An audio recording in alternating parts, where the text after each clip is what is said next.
नमस्ते.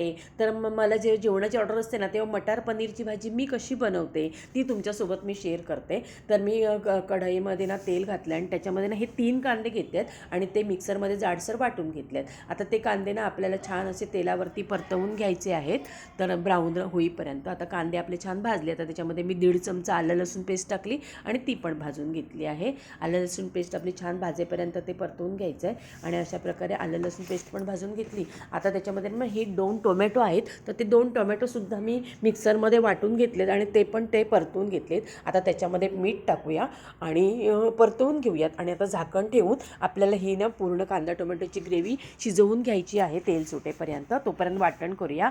तर 3 चमचे मी कापलेले ही सुक्या खोबऱ्याची काप, 5 बदाम, 5 काजू, 1 मिरची आणि थोडीशी कोथिंबीर आणि तिचे देठ ह्याचं मस्त बारीक आपल्याला वाटण करून घ्यायचं आहे. आता आपली ही ग्रेव्ही छान शिजली आहे बघा, तेल सुटलं आहे. तर आता त्याच्यामध्ये ना आपण हे जे वाटण केलं आहे ना, ते वाटण त्याच्यामध्ये घालून छान असं परतवून घेऊया. तेल सुटेपर्यंत हे पण आपल्याला परतवून घ्यायचं आहे. तर मग बारीक गॅसवरती मी ना ते छान असं परतवून घेतलं झाकण ठेवून. तर हे बघा आपली ही पण ग्रेव्ही छान परतलं आहे ते वाटण सगळं. आता त्याच्यामध्ये मी पाव चमचा हळद आणि 1.5 चमचा काश्मीरी मिरची पावडर घातली आणि हे मसाले त्याच्यामध्ये आपल्याला परतवून घ्यायचे आहेत. हे बघा असे. आता त्याच्यामध्ये ना मी 200 ग्रॅम मटार घालणार आहे. तर हे सोलून 200 ग्रॅम मटार आहेत. तर ते पण मग त्या मसाल्यांमध्ये छान असे परतवून घेऊया आणि आता त्याच्यामध्ये मी गरम पाणी घालणार. कारण गरम पाणी घातलं ना तर मटर पटकन शिजून येतात. नंतर मग ते असे दबल्यासारखेही होतात, आतून शिजत आहेत. म्हणून इथे गरम पाणीच घालायचं आहे. तर गरम पाणी घातलं. बारीक गॅसवरती झाकण ठेवून 5 मिनटं ते छान अशी शिजवून घेतल्यात. हे बघा मस्त आपले ग्रेव्ही पण किती मस्त दिसते ना.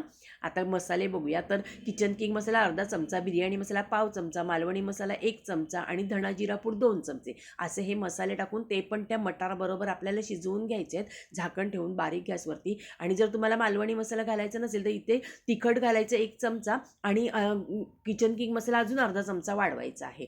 आता हे पनीर आहे ना, ते 200 ग्रॅम आहे. तर त्याचे छोटे पीस करून घेतले, त्याचे 4 पीस मी बाजूला करून ठेवलेत. तर ते पनीर त्याच्यामध्ये घालून शिजवून घ्यायचे आहेत. आता आपली ग्रेव्ही थोडी दाटसर झाली म्हणून पुन्हा मी त्याच्यात गरम पाणी घातलं आहे आणि आता एक छानपैकी अशी आपण उकळी काढून घेऊया.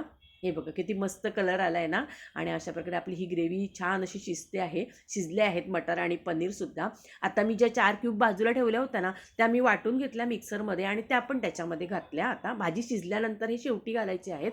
तर त्या घालून छान ढवळून घेतल्या आणि आता पुन्हा त्याला एक उकळी काढून घ्यायची आणि नंतर मग त्याच्यामध्ये मी अर्धा चमचा कस्तुरी मेथी अशी हातावर हे करून गरम करून हातावर क्रश करून ती टाकली त्याच्यामध्ये.